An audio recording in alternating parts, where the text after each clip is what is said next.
சுந்தரமூர்த்தி சுவாமிகள் வந்து திருக்கைலாயத்துல தான் இருந்தார். கைலாயத்துல பேன் கூட போடுங்க, பேன் வேணுமா? கைலாயத்துல இருந்தார். கைலாயத்துல முதல்ல அவர் எப்படி வந்தார் அப்படின்னா, சிவபெருமான் வந்து அவருக்கு முன்னாடி இருந்த ஒரு கண்ணாடியில இருந்து சுந்தரா அவரோட முகத்தை கண்ணாடியில பாக்குறாரு.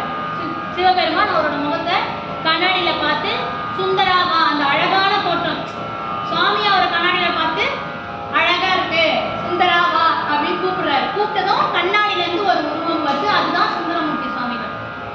கண்ணாடியில இருந்து ஒரு உருவம் வந்துச்சு. அவர் எப்பவுமே சுவாமியோட பக்கத்துல விபூதி மடல் வச்சுட்டு இருப்பார். சுந்தரரோட ஒவ்வொருத்தருக்கும் ஒவ்வொரு தொழில் இருக்கும். நான் சொன்னல, படைத்தல் தொழில் ஒத்துறது, காத்தல் தொழில் ஒத்துறது, யமனோடது உயிர் எடுக்கிறது, அந்த மாதிரி சுந்தரர் வந்து விபூதி மடலை வச்சுட்டு சுவாமி பக்கத்துல எப்பவுமே இருப்பார். இதே மாதிரி அம்பாள் என்ன பண்ணாங்க, அவங்களோட முகத்தை கண்ணாடியில பார்த்து அதே மாதிரி அழைச்சாங்க, கூப்பிட்டாங்க. 2 பெண்கள் வந்தாங்க. சாமி கூப்பிட்டது ஒருத்தர் தான் வந்தாங்க, அம்பாள் கூப்பிட்டது 2 பேர் வந்தாங்க.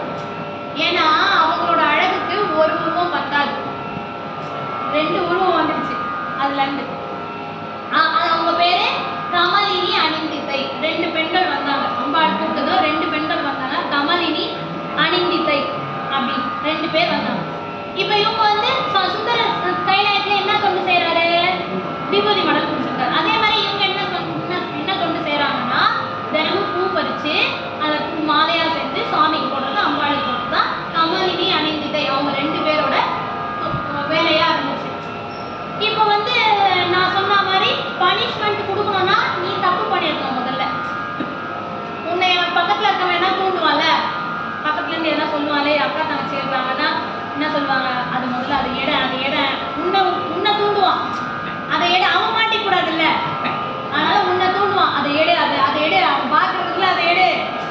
அந்த மாதிரி சுவாமி என்ன பண்றாருன்னா, இப்போ சுந்தரர் வந்து பூலோகத்துக்கு வந்து நமக்கு வந்து தேவாரம் பாடணும். அதுக்கு ஏதாவது ஒரு காரணம் வேணும்ல. இப்ப நாமெல்லாம் ஏன் பிறந்திருக்கோம் அப்படின்னா, நம்ம செஞ்ச தப்பெல்லாம் வினையெல்லாம் கழிக்கிறதுக்கு தேவாரம் திருவாசகம் பாடி நம்மளோட வினையை, நம்ம செஞ்ச தப்பெல்லாம் கழிக்கிறதுக்காக நம்ம பிறந்திருக்கோம். அவங்க தான் தப்பே செய்யலையே, அப்புறம் எப்படி அவங்க பிறக்க முடியும்? அதனால சுவாமி என்ன பண்றாரு, அவங்கள ஒரு தப்பு செய்ய வைக்கிறாரு. சுவாமி தான் செய்ய வைக்கிறாரு. என்ன பண்றாருன்னா, சுந்தரர் வந்து என்ன பண்றாரு, அவரும் மலர் படிக்கிறதுக்காக போறாரு. இந்த கமலினி அணிந்தித்தை இருக்காங்கல்ல, அவங்க 2 பேரும் மலர் படிக்கிறதுக்கு போறாங்க.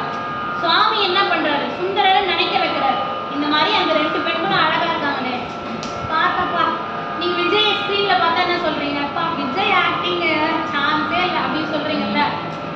ரஜினி மாதிரி வருமா ஸ்டைலு, அவர் ஸ்டைல ஒன்றும் இருக்காது, இருந்தாலும் நம்ம சொல்லுவோம், அது வேற விஷயம். ரஜினி ஸ்டைல் வருமா, அத மாதிரி சுந்தரர் என்ன பண்றாரு, அந்த மாதிரினா இவங்களோட அவங்கள ஒப்பிடக்கூடாது, புரியறதுக்காக சொல்றேன். அத மாதிரி இந்த பெண்கள் அழகா இருக்கிறாங்களே அப்படின்னு நினைச்சு, பின்ன அம்பாள் கிட்ட இருந்து வந்தவங்க தானே அவங்க 2 பேரும், எவ்வளவு அழகா இருப்பாங்க, நம்ம பார்த்தாலும் நினைக்க மாட்டோமா இல்ல, யாருன்னா அழகா ட்ரெஸ் போட்டு வந்தா அழகா இருக்கு அந்த பொண்ணு அப்படின்னு நினைப்போம்ல, ஒரு குட்டி பாப்பா பார்த்தா அழகா இருக்கு நினைப்போம்ல. அந்த மாதிரி சுந்தரர் அழகா இருக்காங்க அவங்க 2 பேரும் அப்படின்னு சுந்தரர் ஒரு செகண்ட் யார் நினைக்க வைக்கிறது, சுவாமி தான் நினைக்க வைக்கிறாரு. உன்னை பக்கத்துல இருந்து ஒருத்தர் தப்பு செய்ய தூண்ட மாதிரி சுவாமி தான் தூண்டி விடுறாரு. சுந்தரரை வேணும்ட்டே பார்க்க வச்சு வேணும்னே நினைக்க வைக்கிறாரு. எதுக்கு, சுந்தரர் தப்பு செஞ்சதுனால பூலோகத்துக்கு வரணும். தப்பு செஞ்சா இல்ல, அந்த தப்பை வந்து சரி செய்யணும்ல, செஞ்ச தப்புக்கு அனுபவிக்கணும்ல, அதுக்காக அவரை பூலோகத்தை பிறக்க வச்சு நமக்கு தேவாரம் தரணும். தேவாரத்துல திருத்தொண்ட தொகைன்னு ஒரு பதிகம் இருக்கு. திருத்தொண்ட தொகை அப்படின்னா அடியார்களோட பெருமையை சொல்றது. இப்ப இவரோட பெருமையை சொல்றதுக்கு நீங்க தான் இருக்கீங்க இல்ல, அவர் வந்து நடத்தினாரு, ஐயா நடத்தினாரு, அதுல இருந்து நீங்க பலன் அடைஞ்சீங்க அப்படின்றதுக்கு நீங்க தான் சான்று. அத மாதிரி அந்த அடியார்களோட பெருமையெல்லாம் நமக்கு தெரியணும் அப்படின்னா சுந்தரர் வந்து அந்த திருப்பதிகத்தை பாடணும் அப்படின்றதுக்காக அவர் அங்க அந்த 2 பெண்களை பார்த்து அழகா இருக்காங்களே ஒரு செகண்ட் நினைக்க தான் வச்சாரு. நினைக்க வச்சுட்டு நீ அந்த 2 பேரை பார்த்துட்ட, பூலோகத்துக்கு போ அப்படின்னு அனுப்பிட்டார். சுந்தரர் வந்து எவ்வளோ கெஞ்சுறாரு, நான் வந்து தெரியாம பண்ணிட்டேன், நான் கொஞ்சம் மன்னிச்சிடுங்க. சாமி தான் பார்க்க வைக்கிறாரு. சாமி எதுக்கு பார்க்க வைக்கிறாரு, நமக்கு திருத்தொண்ட தொகை அப்படின்றது தரணும். திருத்தொண்ட தொகைன்றது சுந்தரமூர்த்தி சுவாமிகள் பாடின தேவாரத்துல ஒரு பதிகம். அதுல என்ன இருக்குன்னா 63 நாயன்மார்கள். கோயில்ல பார்த்துருக்கீங்களா, 63 நாயன்மார் சிலை இருக்கும், பார்த்துருக்கீங்களா ஏகாமலர் கோயில்ல. நம்ம ஊர்ல அது வந்து ஒரு முக்கியமான உற்சவம். 63 உற்சவம் வந்து எல்லாரும் ஒட்டுமொத்த ஊர் தேர் மாதிரி எல்லாரும் வந்து பார்ப்பாங்க. பார்த்துருக்கீங்களா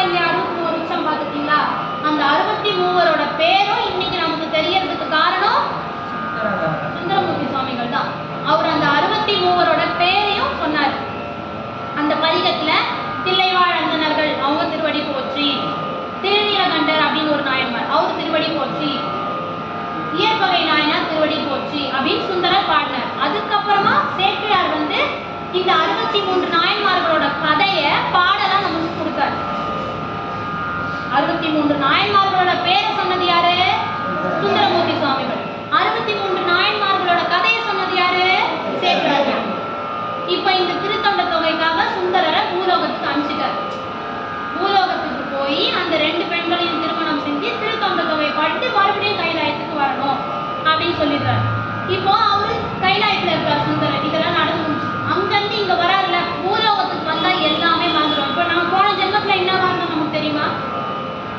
தெரியாது. என்னவா வேணாலும் இருந்திருக்கலாம், பாகுபலியா இருந்திருக்கலாம், இல்ல யார் அவரு ஆதித்த கரிகாலனா இருந்திருக்கலாம், நம்ம நந்தினியா இருந்திருக்கலாம், யாரா வேணாலும் இருந்திருக்கலாம், நமக்கு தெரியாது. அத மாதிரி அவர் அங்க நீங்க வந்தா எல்லாமே மறந்து போயிடும். பூலோகத்துக்கு வந்துட்டா எல்லாமே மறந்துடும். சுந்தரன் இல்ல, யாரா இருந்தாலும் கைலாயத்துல இருந்து பூலோகத்துக்கு வந்ததும் அவங்களுக்கு எல்லாமே மறந்துடும். அதனால சுந்தரர் கைலாயத்துல இருக்கும்போதே சுவாமி கிட்ட கேட்டுறாரு, நான் பூலோகத்துக்கு போனா உங்களை மறந்துடுவேன், நீங்க தான் எனக்கு நினைவுபடுத்தணும். என்ன நான் எதுக்கு இந்த எதுக்கு அனுப்புறாரு பூலோகத்துக்கு? திருத்தொண்ட தொகையை பாடுறதுக்காக பூலோகத்துக்கு அனுப்புறாரு. நான் வந்த காரணத்தை எனக்கு யார் ஞாபகப்படுத்தணும்? இப்ப சொல்லிட்டாரு சாமி, பூலோகத்துக்கு போய் திருத்தொண்ட தொகையை பாடிப்பா அப்படின்னு சொல்லிட்டாரு. பூலோகத்துக்கு அனுப்பிச்சிட்டாரு. எல்லாம் மறந்துடும். என்ன பண்ணுவார் அவர்கிட்ட என்ன தப்பு இருக்கு? சுந்தரர் கிட்ட பூலோகத்துக்கு போனா எல்லாம் மறந்துடும், நீ வந்த வேலை என்ன? திருத்தொண்ட தொகை பாடுறது. ஆனா அவருக்கு மறந்து போயிடுவேன். அதனால உஷாரா சுந்தரர் சொல்லிட்டாரு, எனக்கு ஞாபகப்படுத்த வேண்டியது உங்க வேலை, நீங்க தான் என்னை தடுத்து எனக்கு அவருக்கு கொடுத்த அசைன்மெண்ட் என்ன தெரியுமா? அந்த 2 பெண்களை நீங்க பாத்தீங்கன்னா அவங்க 2 பேரும் திருமணம் செய்து திருத்தொண்ட தொகை பாடிட்டு மறுபடியும் சிவபதியை மறுபடியும் கைலாயத்துக்கு வரணும். அதுதான் அவரோட அசைன்மெண்ட், ப்ராஜெக்ட், ஹோம்ஒர்க் எல்லாம் எப்படி வேணாலும் உங்களுக்கு பிடிச்ச மாதிரி வச்சுக்கோங்க. அந்த ஹோம்ஒர்க் யார் ஞாபகப்படுத்து? நீ டைரியில எழுதினாதான ஹோம்ஒர்க் இந்த காலத்தை விட்டுட்டா டைரியில எழுதிட்டு வந்ததானே ஹோம்ஒர்க் ஞாபகமா பண்ண முடியும். அதுதான் சாமியை கேட்கிறாரு, எனக்கு நீ நினைவுபடுத்தணும், என்ன நீ தடுத்து நீ இதுக்குதான் வந்திருக்க அப்படின்னு எனக்கு நீ சொல்லணும் அப்படின்னு கைலாயத்துல இருக்கும்போதே சொல்லியிருக்காரு. அதுக்கப்புறம் தான் பூலோகத்துல யாருக்கு பிறகுறாரு? சடையனார் இசைஞானியார். சடையனார் இசைஞானியாருக்கு மகனா பிறந்தாரு. ரொம்ப அழகா இருக்கு, ரொம்ப அழகா இருப்பார் சுந்தரர். ஏன்? சுவாமி கிட்ட இருந்து வந்தவர், அதனால சுவாமி மாதிரி அழகா இருப்பார். அதனால சுந்தரர் அப்படின்னு பேர் வச்சார். சுந்தரர் இவரோட அழகுல இவரோட சின்ன பிள்ளையா இருக்கும்போது இவரோட அழகை பார்த்து நரசிங்க முனையரையர் அப்படின்னு ஒரு ராஜா இருந்தார். அவர் இவரை கத்தெடுத்து வளர்க்க ஆரம்பிச்சார். வளர்த்தாரு. அரண்மனை கூட்டிட்டு போய் இவங்க பிள்ளை தான், அவங்க அப்பா அம்மா இருக்கிறாங்க, இவர் ரொம்ப பிடிக்கும் அவருக்கு, அதனால கூட்டிட்டு போய் அவரு தான் வளர்த்தாரு. இதெல்லாம் ஜென்ரலான அவரை பத்தின விஷயம். அதுக்கப்புறமா என்ன ஆகுது? அவருக்கு திருமண வயசு வந்ததும் சுந்தரருக்கு திருமணம் பண்ணலாம் அப்படின்னு அவங்க அப்பா அம்மா ஒரு பொண்ணு பாக்குறாங்க. பொண்ணு தானே பார்க்க முடியும், பையனை பார்க்க முடியும். சுந்தரருக்கு பொண்ணு பாக்குறாங்க. பொண்ணு பார்த்து ஒருத்தவங்கள கல்யாணம் பண்ணலாம் அப்படின்னு சொல்லிட்டு முடிவுலாம் பண்றாங்க. கல்யாணம் நடக்க போகுது. இப்ப சுந்தரர் எதுக்கு வந்தார் பூலோகத்துக்கு? அங்க பார்த்த அந்த 2 பேரை கல்யாணம் பண்ணிட்டோம். திருத்தொண்ட தொகை தான் முக்கியம். திருத்தொண்ட தொகை முக்கியம். அதுதான் ஒரு வேலை தான் அவருக்கு. ஆனா அந்த 2 பெண்ணை அங்க பார்த்தாருல, அவங்கள கல்யாணம் பண்ணிக்கணும். பார்த்தவங்கள கல்யாணம் பண்ணிக்கணும். ஃபர்ஸ்ட் ரீசன் திருத்தொண்ட தொகைக்கு பாடத்துக்கு தான் வந்தார். அதுக்கப்புறம் அவங்கள அங்க பார்த்ததன் காரணமா அவங்களை இங்க திருமணம் செய்யணும், அதுக்காக வராரு. இப்போ அந்த 2 பெண்களை விட்டுட்டு வேற ஒரு பொண்ணை தான் அவங்க அப்பா பார்த்துட்டாரு. 3ஆவது கல்யாணம் எப்படி பண்ணிக்க முடியும்? 2 தான் போட்டாச்சு. இன்னாருக்கு போட்டாச்சுன்னா அவங்க தான், நம்ம மாத்தியெல்லாம் பண்ண முடியாது. அதனால என்ன பண்றாங்க? அந்த கல்யாணத்தை இப்ப நிறுத்தணும். சுந்தரருக்கு தெரியாதுல்ல எதுக்கு அந்த 2 பேரும் கல்யாணம் பண்ணணும், திருத்தொண்ட தொகை பாடணும். அவருக்கு தெரியுமா? இதெல்லாம் தெரியாது. அவர் சின்ன பிள்ளையா பிறந்து திருமண வயசுல அவங்க அப்பா அம்மா திருமணம் பண்றதுக்கு பொண்ணு பார்த்து திருமணம் நடக்க போகுது. அப்ப சாமி என்ன பண்றாரு? சாமி கிட்ட சொல்லிட்டு தான் வந்திருக்காருல்ல, என் ஹோம்ஒர்க்கை நீங்க தான் ஞாபகப்படுத்தணும் அப்படின்னு சொல்லிட்டு வந்திருக்காரு. அதனால சாமி என்ன பண்றாரு?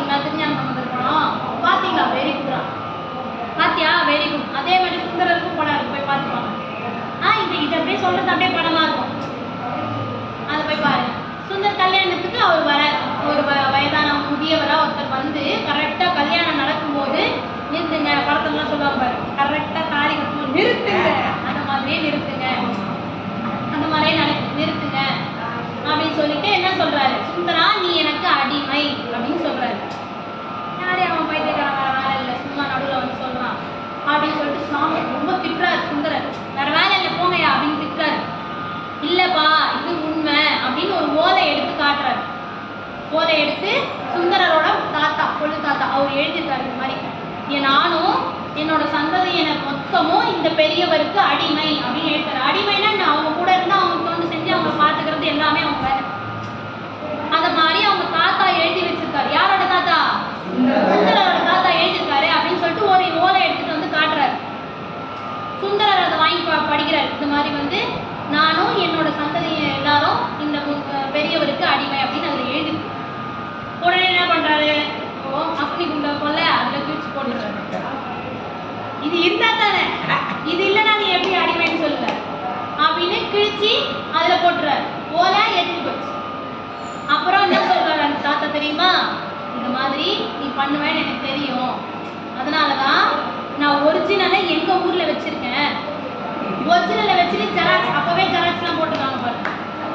இப்பதான் ஜெராக்ஸ் மிஷின், அப்பவே ஜெராக்ஸ் போட்டுருக்காங்க. மூல ஓலை, ஒரிஜினல் ஓலை எங்க ஊர்ல இருக்கு, நீ கிழிச்சு போடுவேன்னு தெரியும். ஏதோ ஒரு படத்துல சொல்லுவாங்க, நீங்க இப்படி பண்ணுவீங்கன்னு தெரிஞ்சா வீடியோ எல்லாரும் காமிச்சிட்டேன், ஜெராக்ஸ் போட்டு வச்சிட்டேன், எல்லாரும் கொடுத்துட்டேன். அந்த மாதிரி ஒரிஜினல் ஊர்ல திருவெண்ணை நல்லூர்ன்ற ஊர்ல வச்சுட்டு கல்யாணத்துக்கு சும்மா ஒரு ஓலையை எடுத்துட்டு வந்து கொடுத்துருக்காரு. உடனே வந்து அங்க இருக்கிற கல்யாணத்துல இருக்கிறவங்க எல்லாரும் சொல்றாங்க, செம பயங்கரமா திட்டுறாரு சுந்தரர். அவரை பித்தரே, பைத்தியக்காரன், நீ ஏதோ வளர்றான் அப்படின்னு பயங்கரமா திட்டிடுறாரு. யார? அந்த வயசானவரை, சுவாமியா வந்திருக்காரு, அவரை பிடிச்சி திட்டிடுறாரு. கல்யாணமும் நின்றுச்சு. என்ன சொல்றாங்கன்னா, இப்போ இங்க இருக்கிறவங்க எல்லாம் சுந்தரரோட சொந்தக்காரங்க தானே, சுந்தரரோட சொந்தக்காரங்க தானே கல்யாணத்துக்கு வந்திருப்பாங்க. அவங்கெல்லாம் என்ன சொல்றாங்க, அதெல்லாம் கிடையாது, அந்த மாதிரிலாம் ஒன்றும் கிடையாது, நீங்க போய் சொல்றீங்க, நாங்க நம்ப மாட்டோம், இதெல்லாம் ஒத்துக்க முடியாதுன்னு சண்டை போடுறாங்க. நம்ம ஊர்ல இருக்கும்போது நம்மளுக்கு தானே சப்போர்ட் பண்ணுவாங்க. அதனால அவர் என்ன சொல்றாருன்னா, இது உன் ஊரு, என் ஊருக்கு வா நீ, அங்க நான் ஒரிஜினல் ஓலையை காட்டுறேன், அப்புறம் முடிவு பண்ணிக்கலாம் அப்படின்னு. யார் சொல்றது? அந்த சுவாமி அந்த முனிவரா அந்த வயதானவரா வந்திருக்காருல, முதியவர், அவரும் சொல்றாரு. உடனே சரி அப்படின்னு சொல்லிட்டு சுந்தரன் அவங்க கூட போறாங்க. எல்லாரும் வழக்காடு மன்றம்னா கோர்ட், நீதிமன்றம், கோர்ட்டுக்கு போறாங்க. அப்பயும் கோர்ட் இருந்து எவ்வளவு பிரச்சனை இருந்திருந்தா அப்பயும் கோர்ட். இப்பதான் இவ்வளவு பிரச்சனை நமக்குன்னா, அப்பயும் எல்லாருக்கும் பிரச்சனை இருந்திருக்கு. பிரச்சனை இல்லாத நாள்ல ஆள் உண்டு. அதனால அப்ப வந்து அந்த கோர்ட்டுக்கு போறாங்க, வழக்காடு மன்றத்துக்கு போறாங்க. போயிட்டு கூண்டுல இருக்கிறாங்க சுந்தரரை. போயிட்டு இந்த மாதிரி வந்து சொல்றாங்க, சுந்தரர் வந்து அடிமை. அப்பதான் அவர் அந்த உண்மையான ஓலையை எடுத்துட்டு வந்து காட்டுறாரு, மூல ஓலை. நாங்க ஜட்ஜி என்ன பண்ணுவாங்க, பார்த்துட்டு அந்த டைப்பிஸ்ட்லாம் இருப்பாங்களே, இப்போ டைப்பிஸ்ட்லாம் இருக்காங்க, அப்போ ஓலையை இருந்து அதை எடுத்து வந்து பார்க்குறாரு. பார்த்துட்டு ஆமா இது உண்மைதான், அதனால தீர்ப்பு கொடுத்துடுறாங்க. சுந்தரர் வந்து அவருக்கு அடிமை அப்படின்னு. நாட்டாம தீர்ப்பை மாற்றி சொல்லு அப்படின்னு சொல்றதுக்கு அவங்க யாரும் கிடையாது. ஏன்னா யார் ஊர் அது? சாமியோட ஊரு, சொல்ல ஆள் கிடையாது. அதனால சுந்தரர் அவங்களுக்கு அடிமை அப்படின்னு தீர்ப்பும் சொல்லிட்டாங்க. அந்த கல்யாணம் பண்ணிக்க இருந்த பெண் இருந்தாங்கல்ல, அவங்களுக்கு திருமணம் நின்று போயிடுச்சு. அவ்வளவுதான் அவங்களோட இது, அவ்வளவுதான். அதோட திருமணம்லாம் நிறுத்திட்டு சுந்தரர் அவர் கூட போக ஆரம்பிச்சிட்டாரு. அவர் பின்னாடியே மூன்றாவது ஆமா ஆமா அவங்க 2 பேர் இதுக்கப்புறம் தான் வருவாங்க. யாரா இதுக்கப்புறம் அவங்க இப்போ இதுக்கு ஆட்கொள்ளப்பட்டது. ஆட்கொண்டதுக்கு அப்புறம் தான் அவருக்கு ஞாபகம் வருது, ரெண்டு பேரும் நம்ம வந்து திருமணம் செய்யணும், நம்ம திருத்தொண்ட தொகை பாடத்துக்கு தான் வந்திருக்கோம், இதுக்கப்புறம் தான் இதெல்லாம். அப்பதான் பின்னாடியே போறாரு சுந்தரர் வந்து, அந்த முதியவர் பின்னாடியே போறாரு. அவர் எங்கேயோ கூப்பிட்டு போற, எவ்வளோ வடிவர் சொல்ல பாரு, எங்கடா கூப்பிட்டு போற, எவ்வளோ 11 கிலோமீட்டர் ஆயிடுச்சுடா சாணம் பிடிக்கிறதுக்கு அந்த மலையை சாணம் பிடிச்சிருக்கு அப்படின்னு சொல்லிட்டு வடிவேல் காமெடி ஒன்று வரல, அது மாதிரி கூட்டிகிட்டே போறாரு, நடந்துனே போறாரு. அப்புறம் நேராக கோவிலுக்கு போறாரு. திருவெண்ணை நல்லூர்ல இருக்கிற கோவிலுக்கு போயிட்டு சாமி நேராக உள்ள போறாரு. இவரு சுந்தரர் பின்னாடியே போறாரு. போயிட்டு உள்ள மறைஞ்சிட்டார் சாமி, கருவறையில போய் மறைஞ்சிட்டார். மறைஞ்சதும் தான் சுந்தரருக்கு ஞாபகம் வருது, கைலாயத்துல இருந்தது அந்த 2 பேரை பார்த்தது. அதுக்கப்புறம் எல்லாம் ஞாபகம் வந்து, இப்படி நம்ம சாமின்னு நம்ம தெரியாம இப்படி திட்டோமே, பித்தர் பைத்தியக்காரன் அப்படின்னா நம்ம திட்டோமே அப்படின்னு ரொம்ப வருத்தப்பட்டு அழறாரு. எனக்கு இந்த வாழ்க்கை வேண்டாம், எனக்கு வேண்டாம், இந்த பூலோக வாழ்க்கை வேண்டாம், நான் மறுபடியும் கைலாயத்திலே வந்துடுறேன் அப்படின்னு அழறாரு. அப்ப வந்து நீ வந்ததோட வேலை என்ன?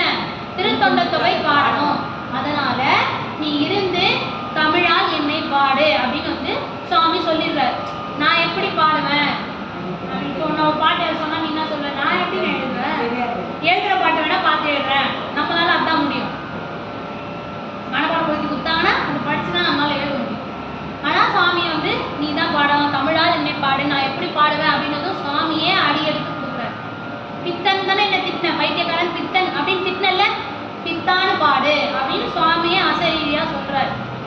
அதுக்கப்புறம் தான் பித்தா பெரிய சுருதி அப்படின்னு பாடல் ஆரம்பிச்சு பாடுறாரு.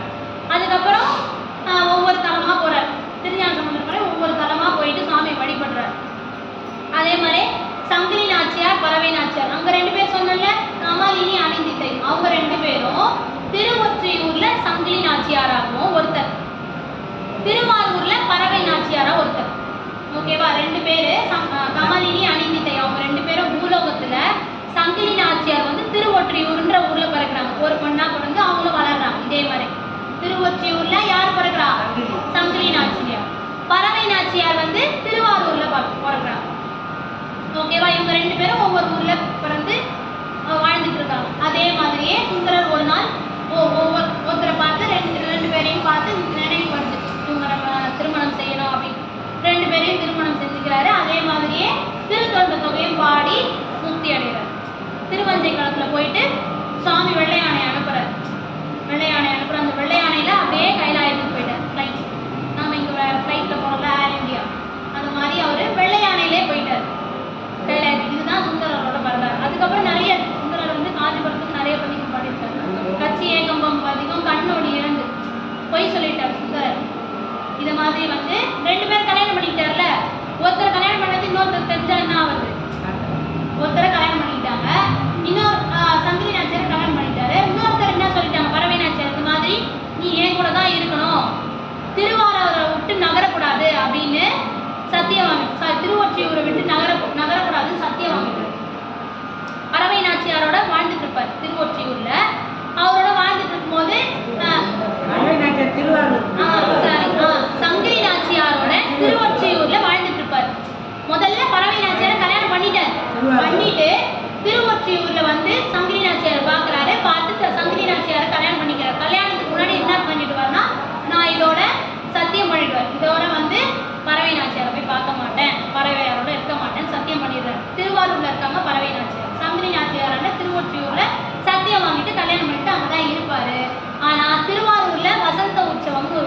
கடைசி பாட்டு எப்பவுமே வந்து பாராயண முறை சொல்லுவோம். பதிக முறை, பாராயண முறை.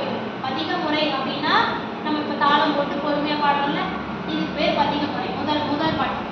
பாராயண முறைனா 2வது பாட்டுலேருந்து 11வது பாட்டு, 10வது பாட்டு, 11வது பாட்டு சம்பந்தம்னா 11 இருக்கும். மற்ற ஒரு 19, 10 மீதி அந்த 9 பாடல்களும் பொறுமையாக பாடுறது வேகமாக பாராயண முறைன்னு சொல்லுவாங்க. நம்ம மனப்பாடம் செய்யறதுக்குன்னு ஒரு முறை இருக்கும். ஒவ்வொன்றையும் பொறுமையாக வச்சோன்னா மனன முறைன்னு ஒன்று இருக்குது. அதுதான் பாராயண முறை. வேகமாக படிச்சுட்டே போகிறோம். அப்போ முதல் ஸ்பீடில் நம்ம பாடுறோம்ல, இதுவே செகண்ட் ஸ்பீடில் பாடுறாங்கன்னு வச்சுக்கோங்க. ஓகேவா? அடுத்த ஸ்பீடில் பாடுறதுனா பாராயண முறை. கடைசி பாட்டு இப்போ நம்ம ஒன்றும் கடைசின்னு தான் பார்க்கணும். ஆனால் நடுவில் இருக்க பாடல்களை இந்த கடைசி பாடல் எப்படி வேகமாக பாடுவோமோ அது மாதிரி தான் பாடணும். கடைசி பாட்டு சொல்லித்தரேன் சொல்லுங்கள். காரூர் புனலெய்தி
பஞ்சபுராணம் போட்டி பற்றி சொன்னார் ஐயா, உங்களுக்கு தெரியுமா? இவங்களுக்குலாம் தெரியும்.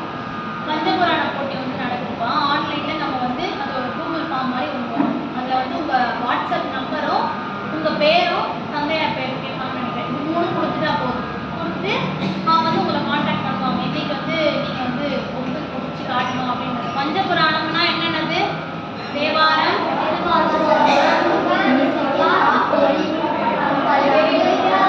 தேவாரம் வந்து 12 திருமுறை இருக்குல்ல, 12 திருமுறையும் நம்மளால பாட முடியாதுன்றதுனால சுருக்கின ஒரு இதுதான் பஞ்சபுராணம். 12 திருமுறையில 5 மட்டும் நம்ம பாடுறோம். எத்தனை திருமுறை இருக்கு தெரியுமா?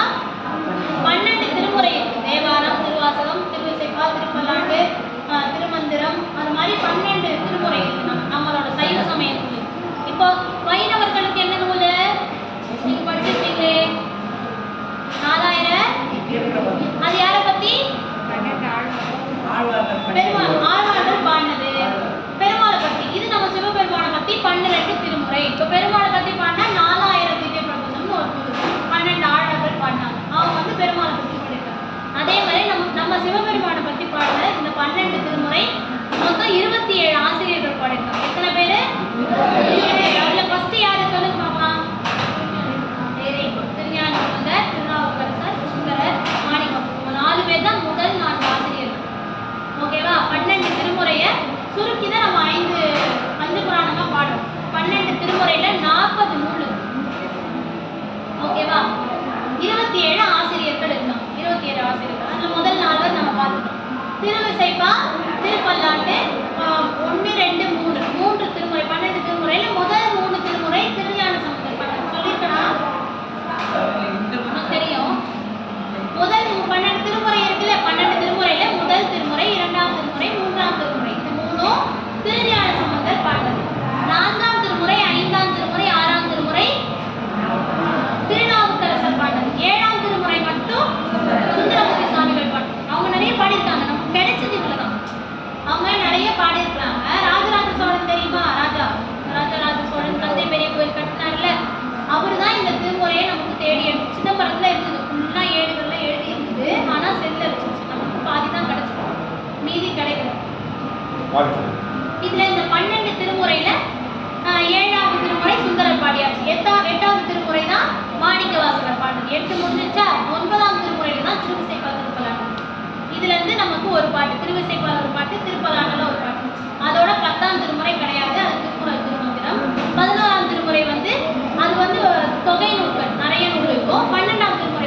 வார்த்தை சொல்லுங்க.